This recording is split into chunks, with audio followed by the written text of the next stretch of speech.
So last week we started this topic, bonding and structures. Just a quick revision, what we discussed last week. We started with ionic bonding, the bond which is formed by a complete transfer of electron. The metal tend to lose electron, where non-metal tend to gain electron. Metal will form a positive ion and non-metal will form a negative ion. And the electrostatic attraction between the unlike charges held together by a strong force. And this attraction is known as ionic bond, and the structure is known as the lattice.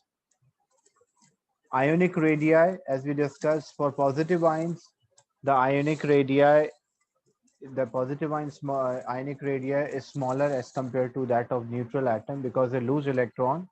So they have more proton, greater nuclear attraction. That's why the size decreases. The positive ion is having smaller size as compared to atoms. But for negative ions, because it gain electrons, so negative ions, the size is bigger or larger as compared to that of atom because they have more electrons, same nuclear charge, but more electrons. So each electron experiences less force. That's why the size increases. This is what we discuss. If we have isoelectronic structures, like isoelectronic means if these ions have the same number of electrons, then we can compare the size of the ions such as nitrogen, oxide, fluoride, sodium, magnesium, aluminium. Enthalpy change of formation. What is the meaning of enthalpy change of formation? When elements form a 1 mole of a compound, that energy is called enthalpy change of formation. Atomization means when we form 1 mole of a gaseous atom, we call that as atomization. Enthalpy of ionization, or first ionization and second, when we remove first electron from the atom, neutral atom, in the gaseous state, we call first ionization. When we remove the second electron, we call that as second ionization energy. Electron affinity means when electron is added to a neutral gaseous atom, that's called first electron affinity. For non-metals, because they tend to gain electrons, so first one exothermic, but for second one it is endothermic. Why? Because oxygen, now it's oxide ion, negative, and electron is also negative, so like charges repel each other, so we have to supply energy to carry out the second electron affinity. So electron affinity, the first one is exothermic, but the second one is endothermic. We already discussed, that's why I'm quickly going through this part. Enthalpy of formation, when ions in the gaseous state will form a compound, we call that as enthalpy of lattice or the lattice energy. So trend in the lattice energy, when we compare the lattice energy, on which factors it depends. So lattice energy depends on the size of the ions. Size of the ions should be smaller as possible. Why? Because when ions are smaller, they're closer to each other, so they have strong attraction. Because like the metal tend to lose electron and the non-metal tend to gain electron. So the metal lose electron, the charge on the metal will be positive or plus, and the non-metal gain electron, charge will be minus. So if ions are smaller, they will have greater attraction as compared to a larger ion. If we have another ion, like example, a positive ion with the same charge and negative ion,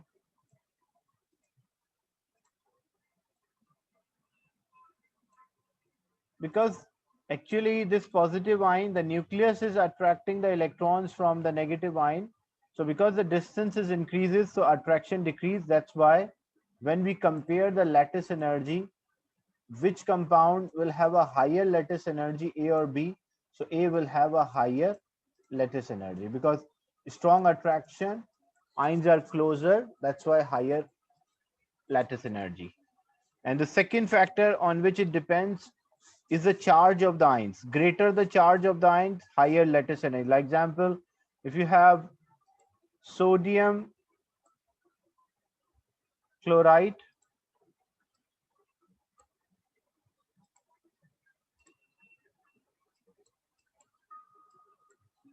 but you have magnesium oxide. Magnesium, already we discussed, the size will be smaller because it lost 2 electrons. So greater proton to electron ratio. And oxygen oxide.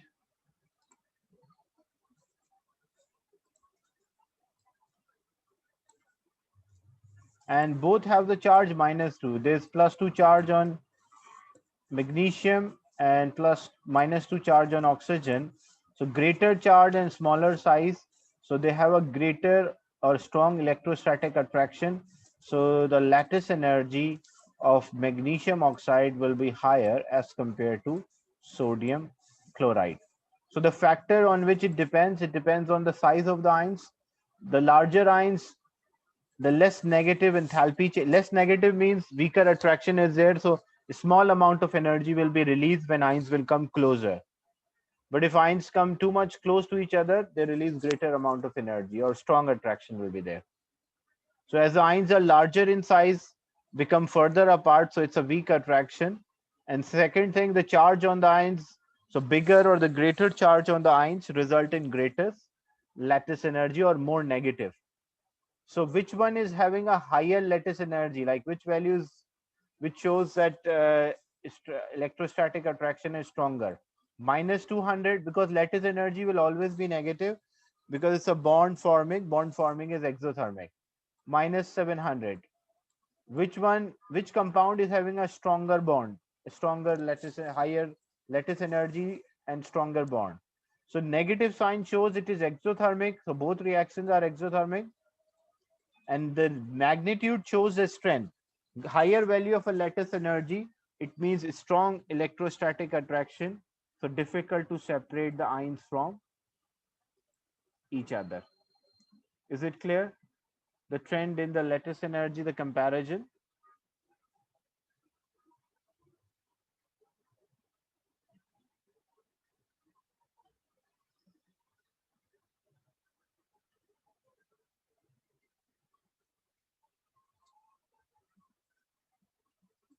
Any doubt in this part? So when we compare the compounds, example, you're comparing,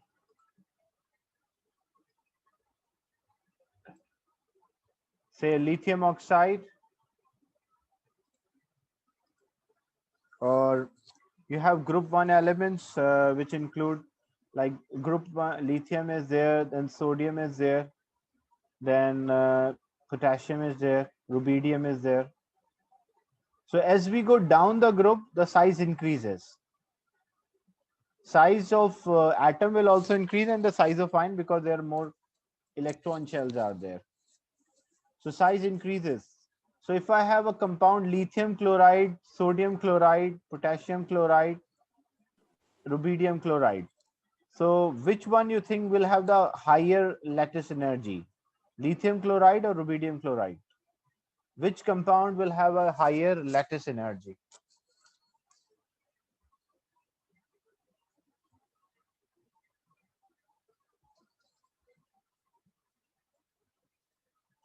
So lithium chloride will have a higher lattice energy. And what is the reason why lithium chloride is having a higher lattice energy? Because the ions, the lithium ions is smaller in size. Sodium a bit larger, potassium, and then rubidium. But the chloride ion is same because they are reacting with chloride. So the chloride ion is same for all, the size. So as you can see, the charge on the ion, this is lithium plus, iodine minus, chloride minus, sodium plus, chloride minus, potassium plus 1, chloride minus 1, rubidium plus 1. But this one is having a greater distance or a gap. So they have weak attraction. So as they have weak attraction, the lattice energy will be less exothermic or less negative, and this one will be more exothermic or more negative. Is it clear? Because the ions are closer, tightly packed together, greater amount of energy is released when these ions will come closer to each other. So to separate them, we need greater amount as well. And generally, like the order, the range of the lattice energy, like example for group 1 halide, like potassium fluoride, sodium fluoride, potassium iodide, they have a lattice energy in the order of about -700 to -1000. Group 2 halide having about -200 to -3500. And group 2 oxides have in the order of -300 to -4500 kilojoule per mole.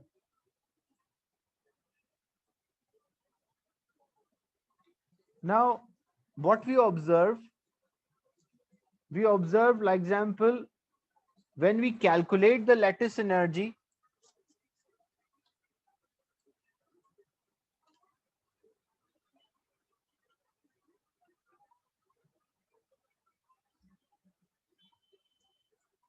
by using, there is a law which is called a Coulomb's law.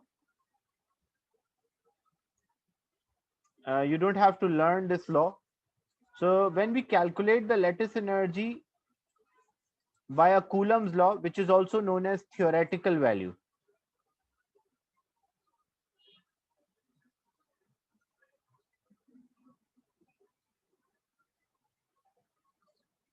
and when we calculate the lattice energy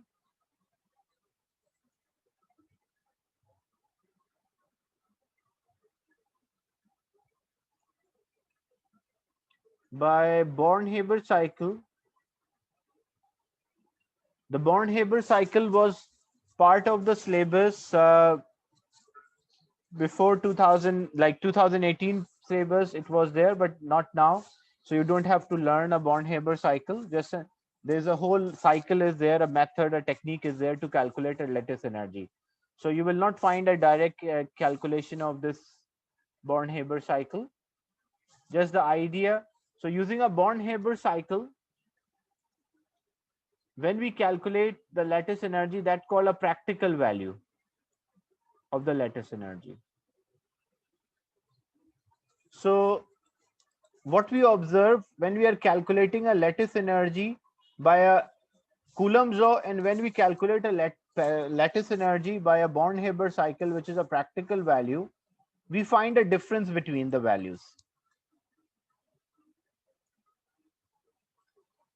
What is the reason why we find a difference between the two values? Because, and like example, when we calculate by using a Coulomb's law theoretical value, example, if it is -600, but practically when we calculate for a same compound, we found it is coming out more than the theoretical value. So what is the reason why the theoretical value is smaller and the practical values are higher? The reason is because in a Coulomb's law, when Coulomb's law is applied, we consider ions are perfect spheres.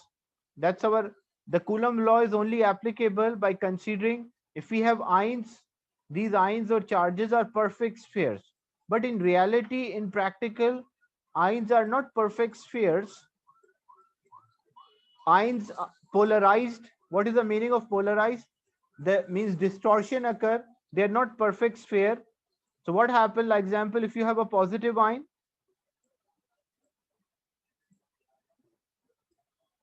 so if you have a positive and the other negative ion,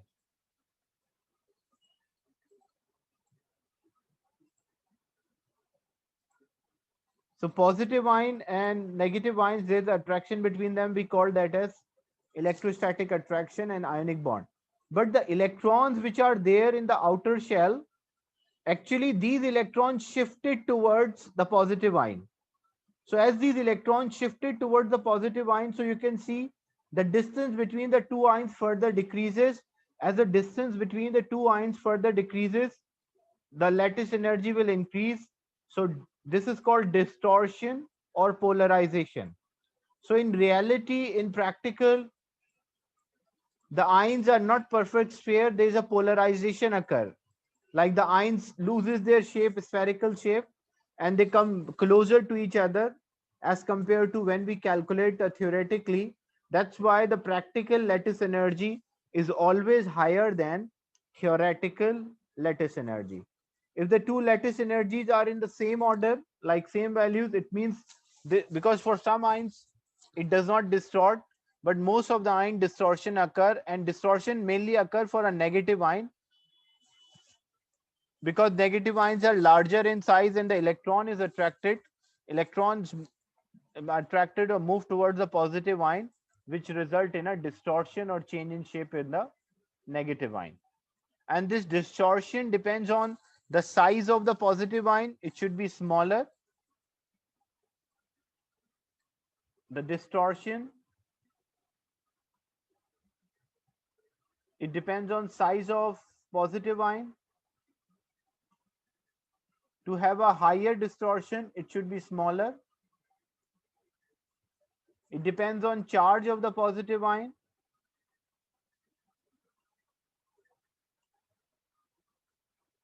The charge of the positive ion should be greater so that it cause more distortion.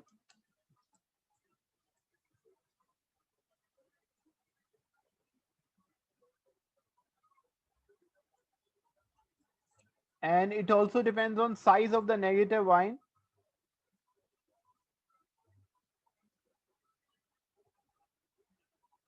The size of the negative ion should be larger so that it will have a greater distortion.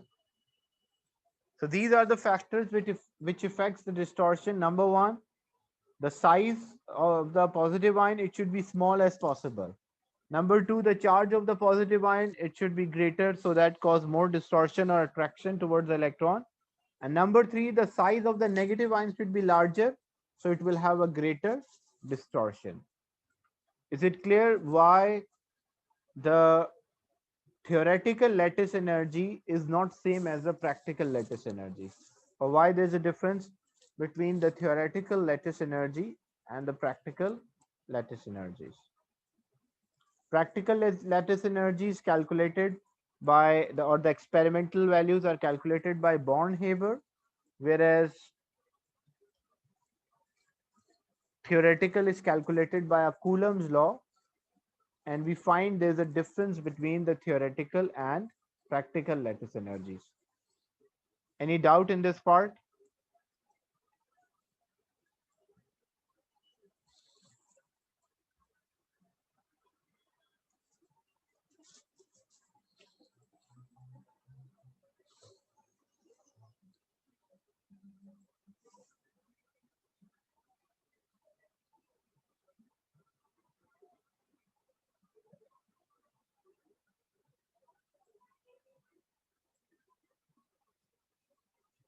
So you can see here the same thing which I explained just now, that if it is 100% ionic, there is no distortion. In that case, the theoretical value of the lattice energy and the practical value of a lattice energy will be same.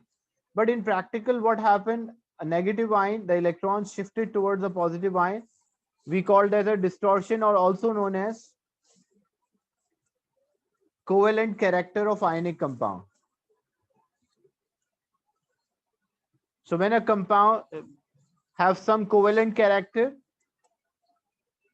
so what we'll observe, we'll find that there's a difference between the theoretical lattice energy and the practical lattice energy.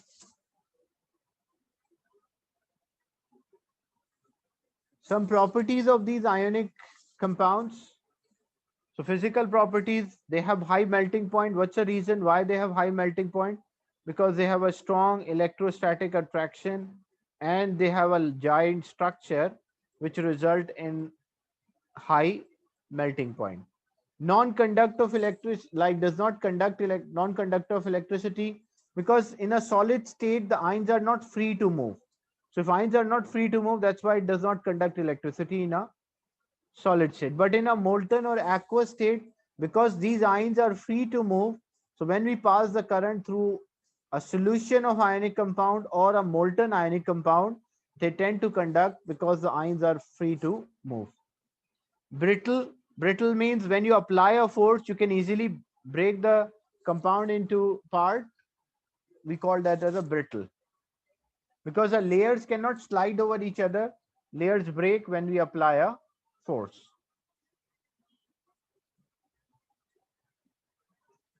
So how we can see the or observe that there are ions present, or how we can show that a compound, the ionic compounds contain ions and ions can move. So example, we have a compound which is called copper chromate. So this copper chromate, it contains copper ion which is +2 and chromate ion CrO4 with a charge -2. Copper ion is blue in color, where chromate ion is yellow in color. When we are passing a current, when we connect this to a supply and we are passing a current through it, so we observe the movement of the ions. What we observe? We observe the chromate ion, which are negative, attracted towards the positive terminal.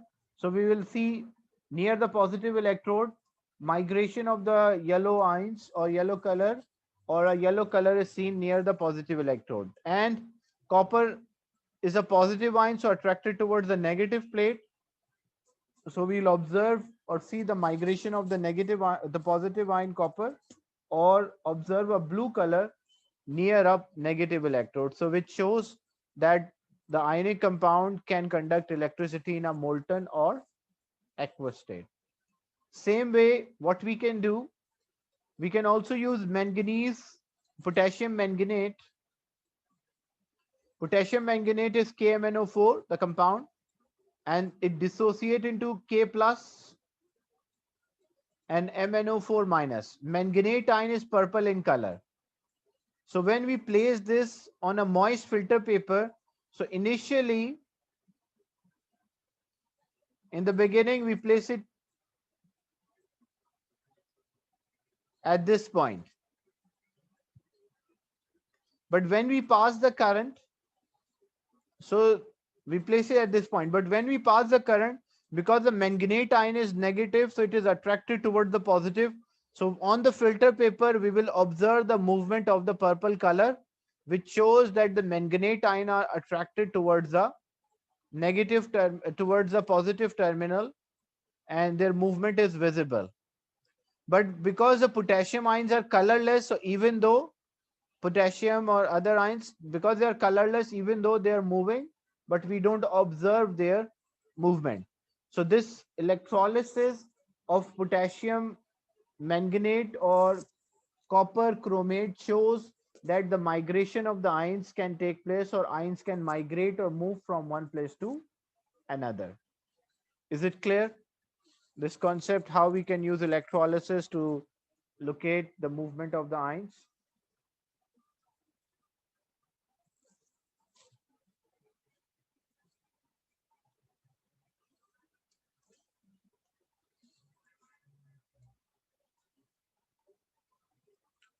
Any doubt in this part?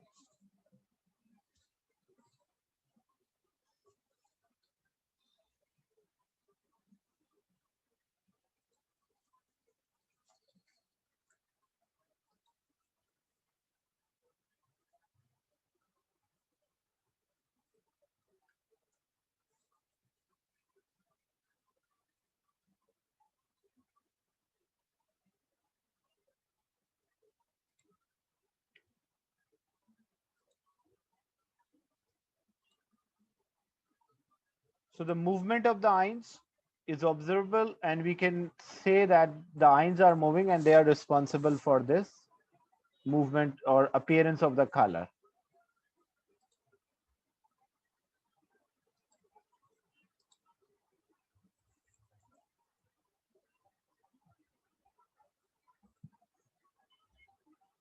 Now we'll do some questions related to this topic so that it will improve your understanding.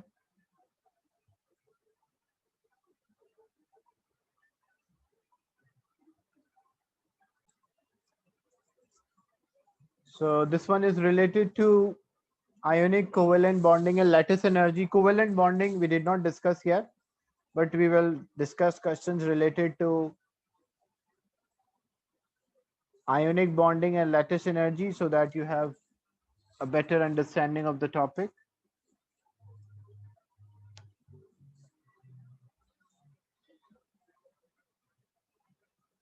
Okay, in this question, going down group 1 from lithium to rubidium, what we will observe? Which one is the correct answer?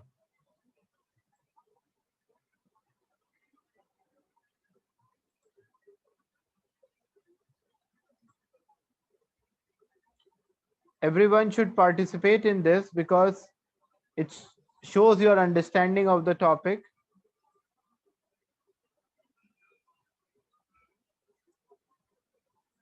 So ionic radius of atom decrease? No, it does not decrease, it increases because there are more electron shells. So as the number of electron shell increases, ionic radius increase, not decrease. The radius, atomic radius also and ionic radius, same trend is there for the first ionization energy decreases. So that's true because as the size is increasing, it will be easy. Ionization energy means energy required to remove electron from atom, neutral, gaseous. So if the size is larger, it will be easy to remove electron. That's true. Polarizing power increases. No, polarizing power decreases because to have a strong polarization, the positive ion should be smaller in size, polarization or distortion. That's why C is a correct answer. Is it clear?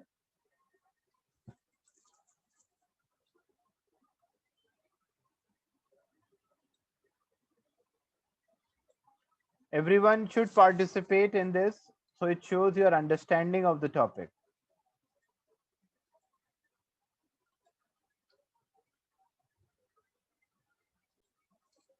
In the next question, drop of nickel sulfate, which is green in color. So this nickel sulfate, what it contains? It contains nickel. Nickel is a transition element, so it will be colored. And sulfate, nitrate, these are ions are colorless ions.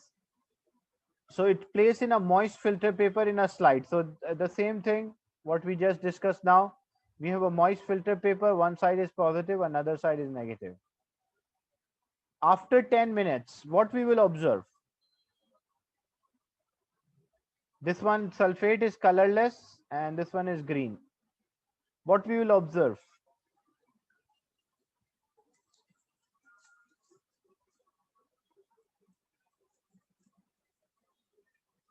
Yeah, C is the right answer. Why? Because green color, the nickel ion is attracted towards the negative terminal, where sulfate ions are, even though they are attracted, but their motion or movement is not observable because they are colorless.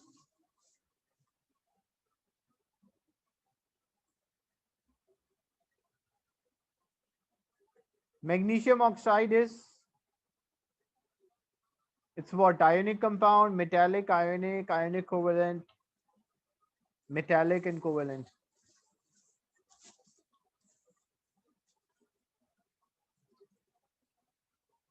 So it's ionic because metal and non-metal, so it's perfect ionic. Even it's perfect ionic or not perfect, but bonding is ionic. We call that as a covalent nature if distortion occurs. Look, in this question, you can see here, the lattice energy can be measured by using a Born-Haber cycle or calculated from electrostatic theory. Born-Haber is a practical value, experimental value, and electrostatic theory is a theoretical value in which we assume ions are perfect sphere. Lattice energy of magnesium chloride and magnesium iodide are shown. So lattice energy by using a Born-Haber and by using electrostatic theory are given. What does this data indicate about the bonding in magnesium chloride? So what it indicates about the bonding in magnesium chloride, or what it shows? It shows that it is not 100% ionic. Why it is not 100% ionic? From this data, how you can show? Because you can see that there is a difference.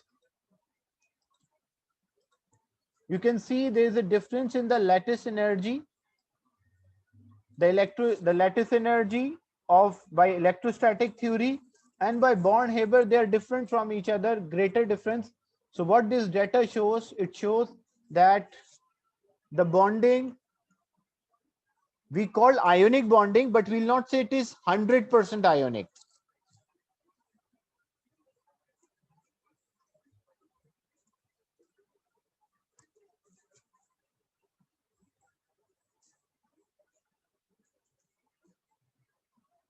Bonding is not 100% ionic. But if a question is there, like if they ask a question, if the question is what kind of bond is there in magnesium chloride, so you will mention it is ionic because metal and non-metal. But when you discuss in detail, it's not 100% ionic, slightly distortion occur in the negative ion. That's why you find a difference between the two values. Next part, they're saying why there's a greater difference in experimental and theoretical lattice energy of magnesium iodide compared to magnesium chloride. So when you compare magnesium chloride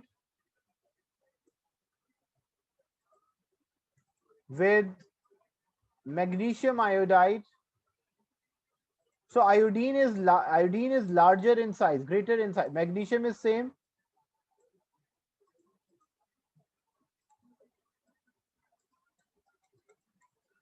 So magnesium ion is same here in both cases, but we have a chloride ion which is smaller in size, iodide ion larger in size because more. So which one you think will have greater distortion? Because you can see iodine is larger in size, so it is not able to hold its electron easily. So its electron shifted more towards magnesium, but chloride is smaller in size, so distortion will occur. That's why there's a difference, but less distortion because smaller in size, so its electron is still attracted by the nucleus of chloride, so less distortion. So the answer here, 1 mark you will mention iodide ion is larger.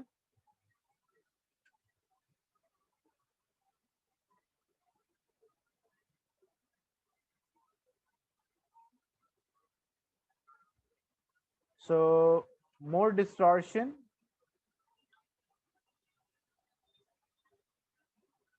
results greater difference in theoretical value. I'm writing TV and practical value PV. Is it clear, discussion?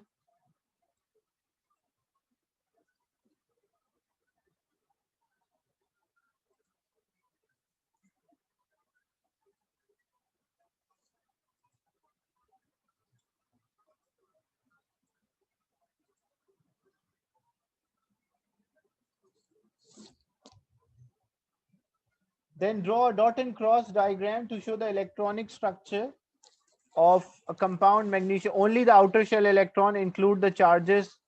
So basically you have to draw magnesium chloride. So magnesium, the last shell, you can make it empty because it loses electron, or you can make 8 electron because that is now the valence. As the magnesium is 2, 8 and 2, so it loses the last shell electron, so it will be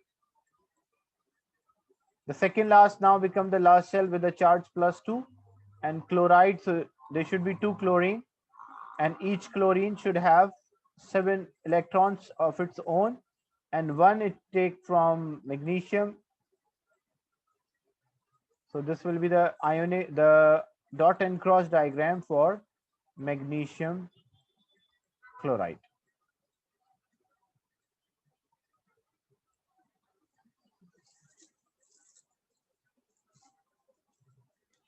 That you took in O level, so I just quickly go through this part. The second one, you have to draw a covalent structure. I'm not discussing covalent part because that we will discuss later. Suggests why the melting temperature of magnesium oxide is higher than magnesium chloride, even though both are 100% ionic. So it's of 3 marks. So what is the reason for that? Even it's 100% ionic. So what you can do, because the attraction between the ions affects the melting point. So why magnesium oxide is having a higher melting point as compared to magnesium chloride? So you can mention the first thing, because oxide has a greater negative charge, or you can mention greater charge density, like more charge in a unit volume. So strong attraction is there, or strong ionic bond. So required more or greater amount of energy to separate the ions from each other. You can also mention oxides ions are smaller in size, so they have ions are closer to each other, stronger attraction. That's why. So the answer for this part, when you write, you will mention oxide ions have greater charge density. Charge density means charge in a unit volume. You can see it has oxygen has greater charge -2 and volume is smaller. So that's why greater charge density. So strong electrostatic attraction,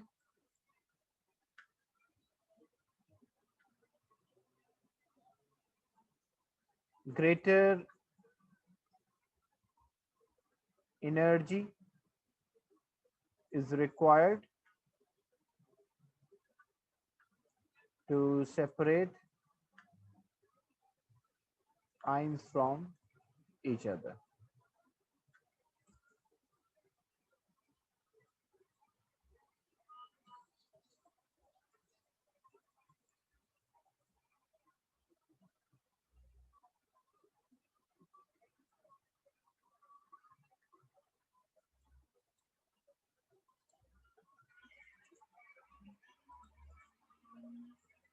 Which of the following graph shows from left to right the trend in ionic radii for these isoelectronic ions? Nitrogen, oxygen, fluorine, sodium, magnesium, aluminum. What's the answer?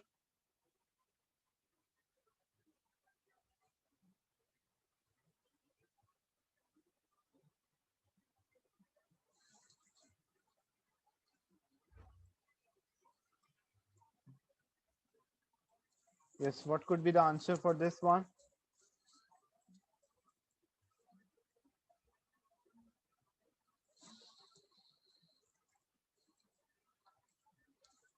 Yeah, A is the right answer, because these all are isoelectronic and nitrogen.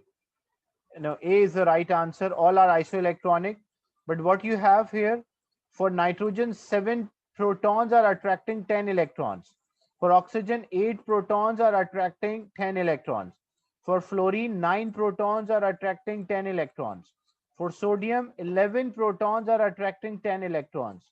Magnesium, 12 protons are attracting 10 electrons. And 13 protons are attracting 10 electrons. So you can see more electron than proton, so each electron experience less force, so greater size. So nitrogen size will be larger than oxygen, oxygen size will be larger than fluorine, fluorine larger than sodium. Why? Because more proton, less electron, so each electron experience stronger force.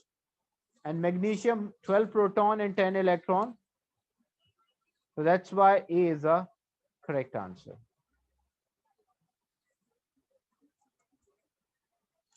Is it clear